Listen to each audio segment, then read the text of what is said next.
A proposal by President Uhuru Kenyatta included an array of new and higher levies expected to significantly raise the cost of living.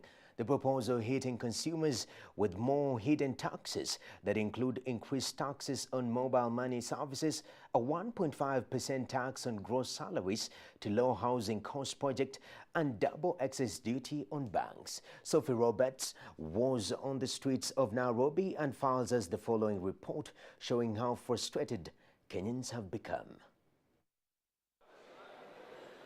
For a nation to try and tax itself into prosperity is like a man standing in a bucket and trying to lift himself up by the handle.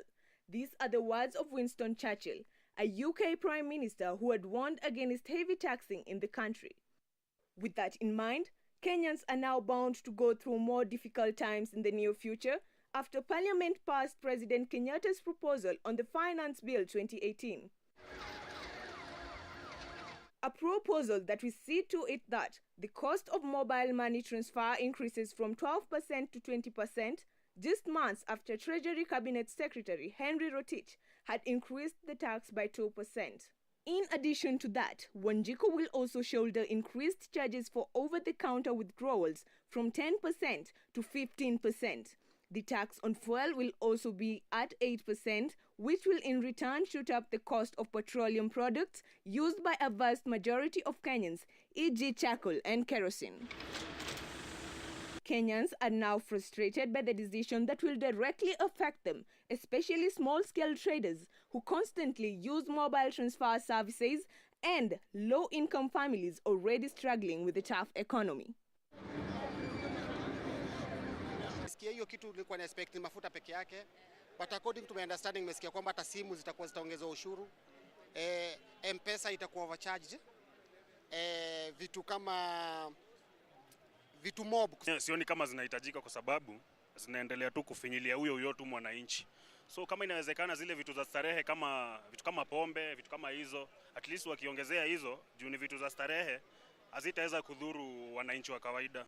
The national youth leaders had threatened to stage a demonstration by youth across the country if the president's proposal on Finance Bill 2018 is passed by Parliament. This tax must go. This tax must go. This tax must go. This tax must go. This tax must go. We are going to rally youths across the country to, number one, demonstrate on the decision that they have made.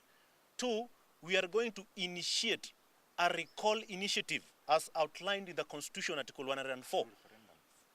For members of Parliament that we believe and we know very well supported this draconian bill to be recalled by their constituency in an order for them to learn a lesson.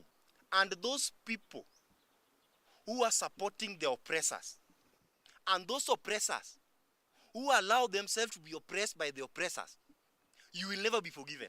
They further urged the president to support the Punguza Mizigo campaign by Dr. Ekuru Okot that advocates for termination of the current parliament and election of a new body that will reduce the number of parliament representatives from 416 to 194.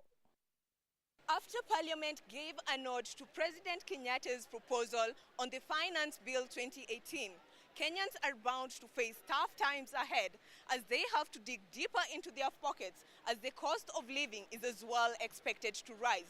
But the big question is, does Kenya really need these tough policies in order to lift itself from poverty? Sophie Roberts, KUTV.